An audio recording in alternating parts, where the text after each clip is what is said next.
দেখেছি আমাদের পূর্ব প্রজন্মের যারা নেতৃত্ব রয়েছে তারা বিভাজনের রাজনীতির কারণে বছরের পর বছর এই ফ্যাসিবাদ মুক্ত বাংলাদেশ করতে পারেনি।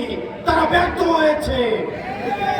তারা যেই জায়গায় ব্যর্থ হয়েছে ঠিক সেই জায়গাটিতে আমাদের তরুণ প্রজন্মকে হাল ধরতে হয়েছে।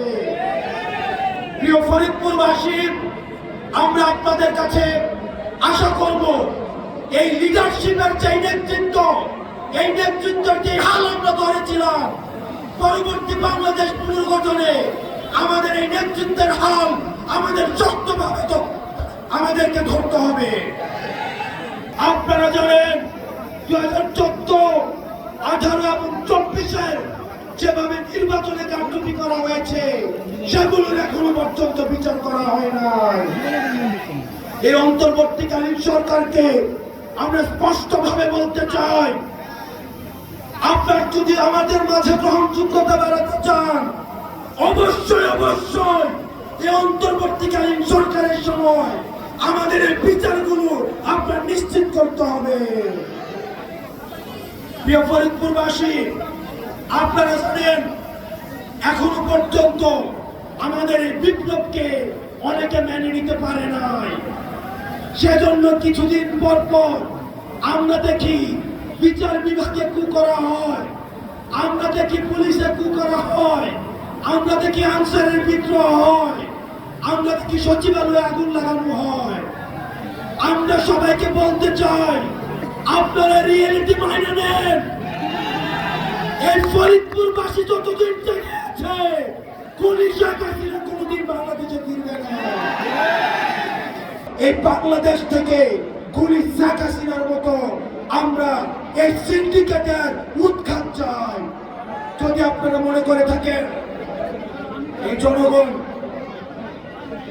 এই দ্রব্যমূল্যের ঊর্ধ্বগতি, দুর্নীতি, সিন্ডিকেট এই বিষয়গুলিকে সহজভাবে নেবেন, আমরা অন্তর্বর্তীকালীন সরকারের কাছে আহ্বান জানাবো দ্রুততম সময়ের মধ্যে কঠোর হস্তে এই সিন্ডিকেট এবং বাজার ব্যবস্থা নিয়ন্ত্রণ করুন।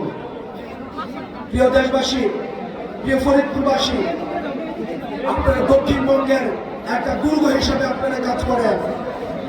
এতদিন পর্যন্ত ধরে নেওয়া হতো ফরিদপুর হচ্ছে আওয়ামী লীগের ঘাটে, কিন্তু আমরা দেখেছি ফরিদপুর হচ্ছে অন্যায়ের প্রশ্নে, নীতির প্রশ্নে কখনোই আপোষ করে না।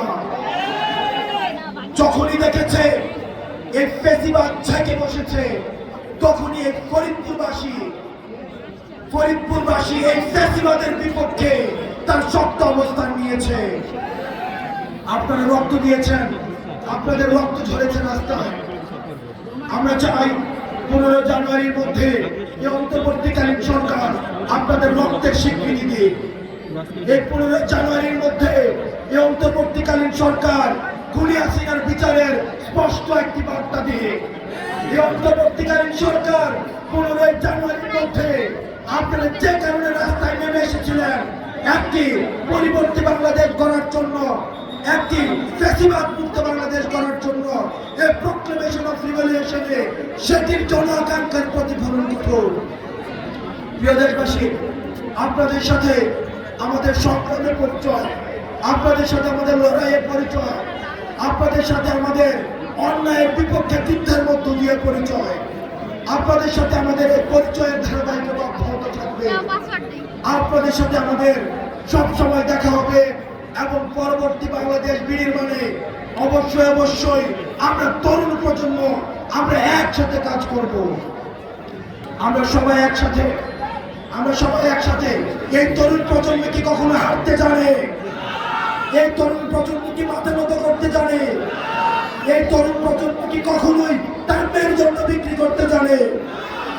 ওই দালালি না রাজপথ, দালালি না রাজপথ, দালালি না রাজপথ, আপোষ না সংগ্রাম, আপোষ